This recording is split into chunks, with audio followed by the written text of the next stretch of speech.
अस्सलाम वालेकुम। मेजबान सैयद अली रजा के साथ एक और मुलाकात। आज का हमारा मेन मौजूद है जी मच्छरों के बारे में मुतल्लिक बातें करना, क्योंकि आजकल बिजली के लोड शेडिंग की वजह से मच्छरों का बहुत आना जाना लगा रहता है, जिसकी वजह से घरों में बहुत ज्यादा बीमारियों का भी फैलना बना रहता है। इसलिए आज हमारे साथ दो खास मेहमान मौजूद है, राना अबू साले साहब और उनके साथ बैठे से साहिशा साहब। अच्छा, आज हम बात करेंगे, सबसे पहले हम राना अबू साले साहब से बात करते हैं।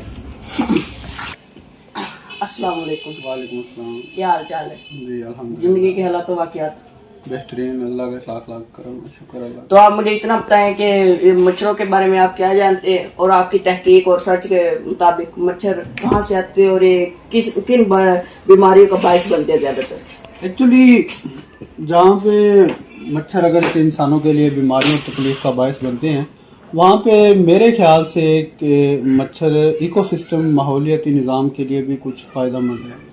अब इसमें लोग मेरी बात पे हैरान होंगे कि मच्छरों के क्या फ़ायदे हैं, तो इसमें मेरे ख्याल से दो फैक्टर्स हैं। सबसे पहला फैक्टर जो जिसे हम मेन फैक्टर कहते हैं वो है ग़िज़ाई सिलसिले का हिस्सा। ठीक है, ग़िज़ाई सिलसिले का हिस्सा, इसमें मच्छरों के जो लार्वा होते हैं, जब मच्छर अंडे देते हैं तो पानी में जो उनका लार्वा पैदा होता है वो आबी जानवरों मसलन मछली उनकी वीडियो देख कर जी आप कुछ बता रहे थे। जी आप हमें कुछ बता रहे थे, अब हमें उनके बारे में कोई दो फैक्टर बता दें। इनके फ़ायदे में देखें जी, दरअसल दो फैक्टर ये हैं कि एक तो ग़िज़ाई सिलसिले का हिस्सा है और दूसरा जानवरों की खुराक है। और ग़िज़ाई सिलसिले के हिस्से में इनके जो लार्वा होते हैं मच्छरों के, वो पानी में होते हैं चूँकि, और वो आबी जानवर मसलन मछली उनके लिए ग़िज़ा में मदद फराहम करते हैं। और दूसरा है जानवरों की खुराक। जानवरों की खुराक में ये समटाइम जो बालिग मच्छर होते हैं, ये परिंदे, चमगादड़, इनकी भी खुराक बनते हैं, जो कि कुदरती तवाज़ुन बरकरार रखने में मदद करते हैं। मादर चाहूँगा एक शाह की तरफ जाते हैं और उनसे पूछते हैं आप क्या जानते हैं भाई, कुछ बताएं। अब हमें यहाँ पे अबू साल साहब को हमने मादर खा के टोका है, उससे आगे आप कुछ बताएं। ये जो नर और मादा मच्छर होते हैं ना, ये दोनों फूलों का रस चूसते हैं, जिससे पॉलीफैक्टर में मदद मिलती है। ठीक है, इसके अलावा इनके नुकसान भी हैं। नर और मादा मच्छर ना दोनों फलों का रस चूसते हैं, जिससे पॉलिनेशन में मदद मिलती है, और जो पौधों की अफजाइश के लिए बहुत जरूरी होती है।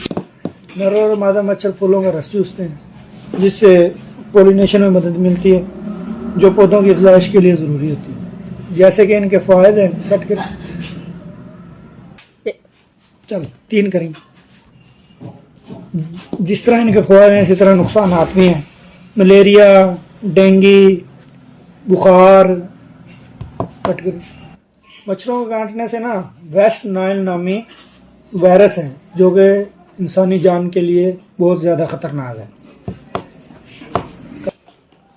देखें, रात को समटाइम जैसे कि आप बता रहे थे अबू सले भाई के रात को जैसे ही लोड शेडिंग होती है, कभी इधर से आते हैं कभी इधर से आते हैं, तो अब ये जैसे ही वो कहते हैं टीका लगाते हैं ना, तो इंसान को बहुत ज्यादा खारिश होती है, इससे बहुत नुकसान है। बिल्कुल, देखिए नुकसान ऐसे कि रैशेस बढ़ जाते हैं।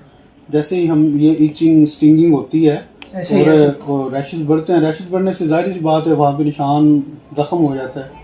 तो मैं तो यही कहूँगा कि आप कोई ऐसा इस्तेमाल करें जो ये इनसे बचाव के लिए प्रोडक्ट्स चले हुए हैं, कोई प्रोडक्ट्स होंगे ना, कोई प्रोडक्ट्स बता दें आप हमें। मॉस्पल लोशन चला हुआ है, इसके अलावा पावर प्लस वो प्लग है, वहाँ पे वो मिलती है दवाई, उसके अंदर लगाते हैं, वो मच्छर कमरे से गायब हो जाता है।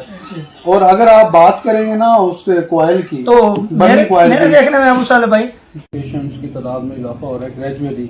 ठीक है, और बेहतरीन तरीका तो यही है कि आप मच्छरदानी का इस्तेमाल करें, और इसके अलावा लोशन लगा लें, मॉस्किटो लोशन हो या लिक्विड मॉस्किटो। और वैसे हमारे पास एक भाई बैठे हुए हैं, अली भाई, ये कि वो कह रहे थे आज ही मुझे कि यार मच्छरों ने रात बहुत काटा हमें।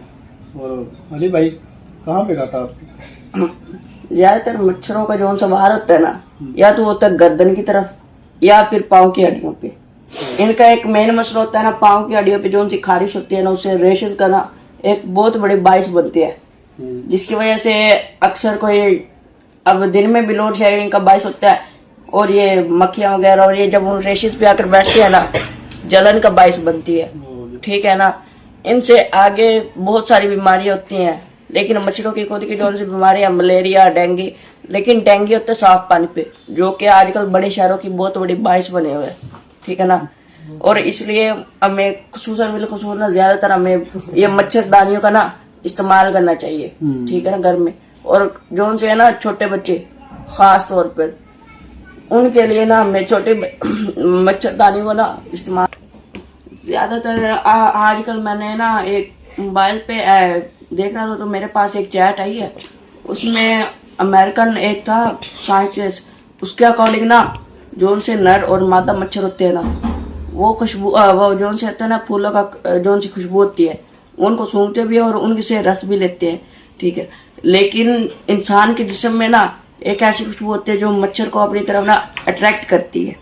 कुछ इंसानों के अंदर होती है, कुछ इंसानों के अंदर नहीं होती, ठीक है ना। जिन इंसानों के अंदर होती है ना, उनकी तरफ वो ज्यादा कोशिश करते हैं, लेकिन ज्यादातर इंसान कुछ ऐसे भी होते हैं जिनको कुछ भी नहीं होता, ठीक है, लड़ता ही नहीं है। You mean to say sweet blood? हाँ जी। और मेरे भाई हैं जो उनसे, उनको नहीं लड़ते, ठीक है ना। ये जैसे भाई ने कहा स्वीट ब्लड, शायद हो, ठीक है ना। लेकिन आजकल की ज्यादा बीमारी ये मच्छरों की वजह से ही हो रही है। देखिए साहब भाई, हमें स्कूल में भी ये नॉलेज दिया गया था कि जैसे ही आपके घर में अगर गमले वगैरह पौधे वगैरह लगे हुए हैं, तो वहाँ पे पानी ना खड़ा होने दें, क्योंकि इनका इब्तदाई मरहला, इनिशियल स्टेज ही इनकी परवरिश की पानी से शुरू होती है, पानी में गुजरता है इनका ज़्यादा। तो हमें वहाँ पे पानी जहाँ पे खड़ा हो वहाँ पे कंट्रोल करना चाहिए।